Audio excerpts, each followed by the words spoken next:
Souvent, dans cette famille, les gens travaillent beaucoup, mais gagnent peu. La vie ne négocie pas. Elle agit par cohérence. Ta carte d'identité te permet de recevoir certaines opportunités. Si tu es un Français, si tu es un Européen, tu as également des droits. Juste avec ta carte, tu as des opportunités. Oui, ton identité également en fait pareil. Je te parle de quelle identité? De ton identité intérieure.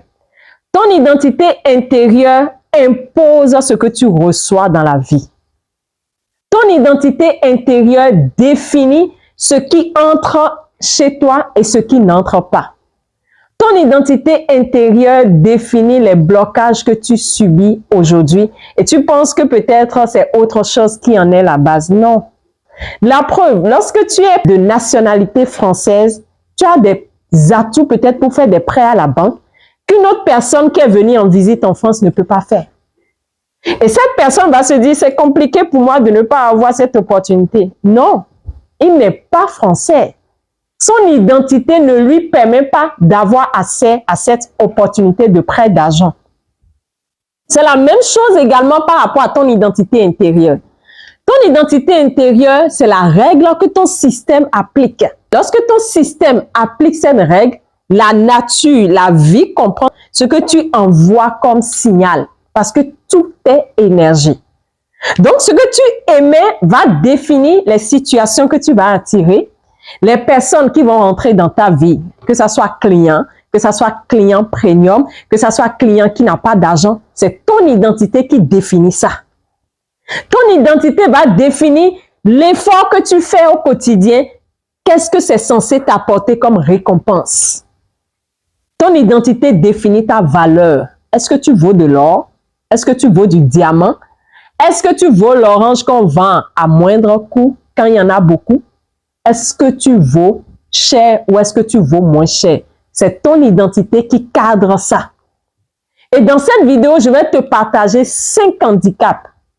C'est-à-dire 5 règles que tu appliques ou que ton système intérieur applique sans que tu ne t'en rendes compte et qui définit ce que tu observes comme symptômes au quotidien, ce que tu observes comme manifestation.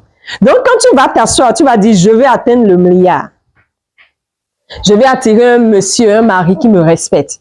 Je vais attirer des opportunités. Je vais attirer enfants dans ma vie. Avant de te poser cette question, demande-toi, est-ce que j'ai l'identité? Est-ce que la règle que mon système intérieur applique est en harmonie avec ce que je veux?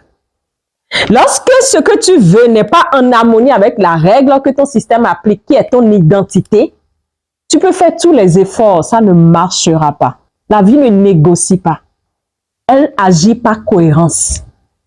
Elle agit par miroir. Raison pour laquelle, regarde-toi, tu vas remarquer yeux gauche, yeux droit. On parle de dualité, la symétrie. Tu vas remarquer 2 narines, 2 oreilles. C'est pas pour rien. Donc, ce qui est visible également vient de l'invisible. Donc, invisible, visible. Donc, ce que tu observes comme visible doit être en symétrie, doit être en miroir avec ce qui est invisible. Donc, quand tu dis, je veux avoir tel, ton invisible doit être en harmonie avec ce que tu veux, sinon tu ne l'as pas.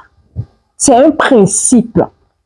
Je vais te donner 5 handicaps liés à l'identité. Au cours des manifestations que je vais présenter, observe ta vie et essaie de voir qu'est-ce qui te correspond. Quel est l'handicap que toi tu as dans l'invisible et qui définit ta réalité comme un effet miroir. Premier handicap, l'handicap de l'identité par rapport à la valeur. Il y a une chose que j'ai remarqué dans mes consultations, c'est que le système de certaines personnes est réglé à travailler plus et à recevoir peu. Et ça, c'est une règle que leur système expérimente, applique, respecte à cause de leur lignée familiale, à cause de leur lignée transgénérationnelle. Ils ont reçu ça dans l'ADN.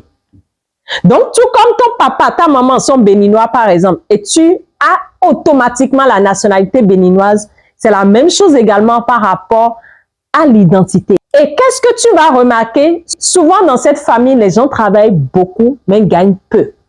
C'est des gens qui sont beaucoup gentils, C'est des gens qui sont disponibles aux autres, mais ils reçoivent peu en matière de gain, en matière de récompense. Parce que le système applique une règle simple. Valeur égale effort. Valeur égale travailler dur. Donc, il travaille dur et la récompense qu'il a est moins. Parce que la valeur pour lui, c'est quand tu travailles dur.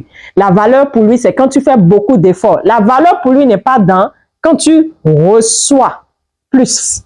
La valeur pour lui, c'est que tu fais plus d'efforts. C'est là que ta valeur se situe. Donc, le système fera tout pour que tu aies un boulot qui te paye peu alors que tu travailles beaucoup. Le système va tout faire pour que toi, tu attires des clients qui vont te pousser à faire plus que ce que tu peux offrir, c'est-à-dire, tu fais un travail, ils vont te dire non, il faut corriger le travail, non, le travail n'est pas bien fait. Tu attires des clients qui ont tellement de règles pour t'emmener à travailler plus, mais ils te payent peu. C'est le système qui fonctionne ainsi. Ça, c'est un handicap de l'identité. C'est un handicap qu'il faut comprendre et corriger le système à la base. Deuxième handicap que j'ai encore identifié au niveau de certaines personnes, c'est l'handicap qui associe la sécurité à la relation. C'est-à-dire quoi?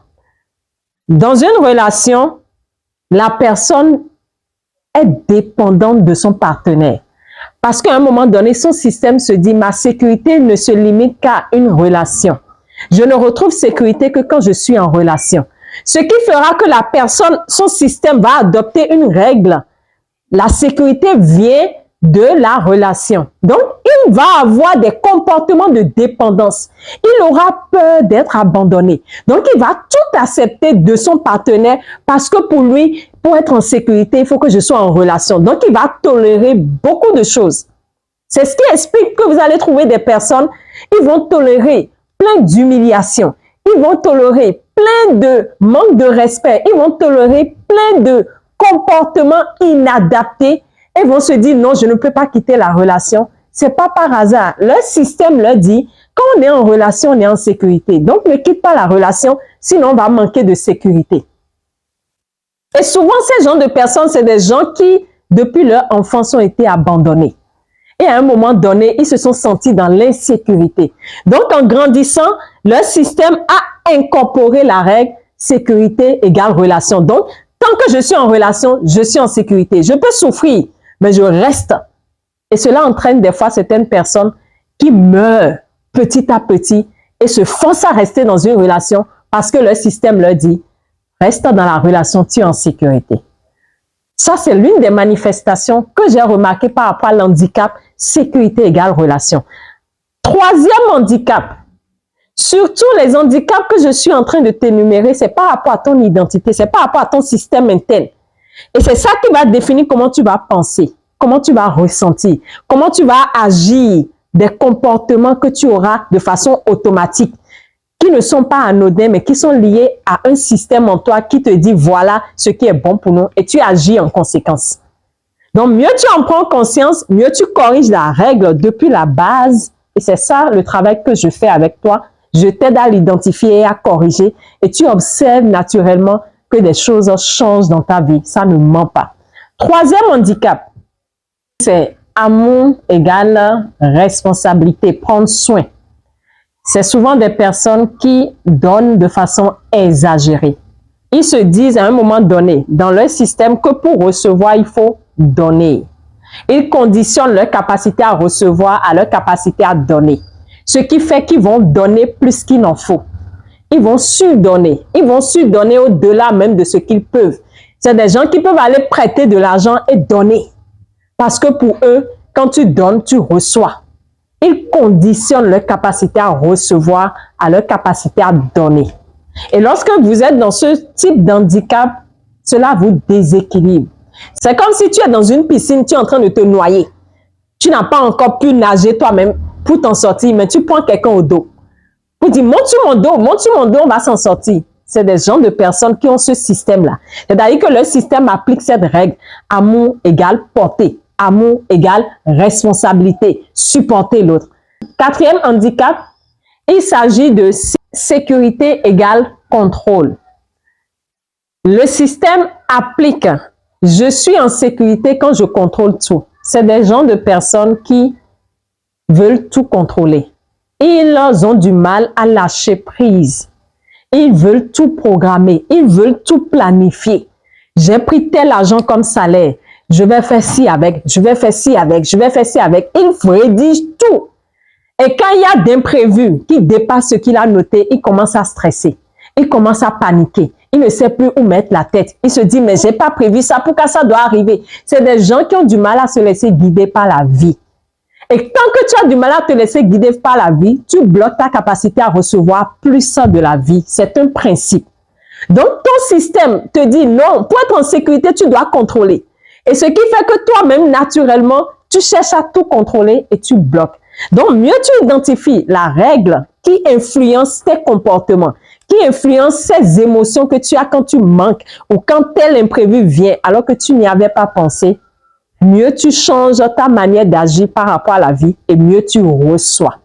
Parce que là, nous sommes en train de parler des handicaps qui t'empêchent de recevoir de manière fluide de la vie. Cinquième handicap, le pouvoir égale performance. C'est des gens de personnes qui, tout le temps, veulent faire. Parce qu'ils se disent, il faut que je fasse pour pouvoir avoir du pouvoir. C'est des gens qui n'aiment pas se reposer quand ils travaillent. Ils travaillent tout le temps. Parce que pour lui, il doit être en train de faire. Et c'est ça qui définit son pouvoir. Alors que le pouvoir aussi peut être dans l'état d'être. Le seul fait d'être calme peut te donner du pouvoir. Le pouvoir n'est pas uniquement lié à ce que tu fais, mais à ce que tu es, à ce que tu dégages. Et ça, il y a des gens qui ne le comprennent pas. Leur système applique une règle, pouvoir égale faire. Et c'est des gens qui se fatiguent extrêmement. C'est des gens qui refusent d'écouter leur corps, qui refusent d'écouter quand ils ont besoin de se reposer et qui veulent tout le temps être dans le faire. Et quand on est tout le temps dans le faire, on bloque l'abondance, on bloque sa capacité à recevoir de la vie parce qu'on n'est plus dans l'écoute de ce qui se passe en soi. Et quand on n'est plus dans l'écoute de ce qui se passe en soi, on a tendance à ne pas être à l'afflux de notre intuition pour être guidé quand il le faut. Donc, lorsque le système applique cette règle, il te pousse tout le temps à faire.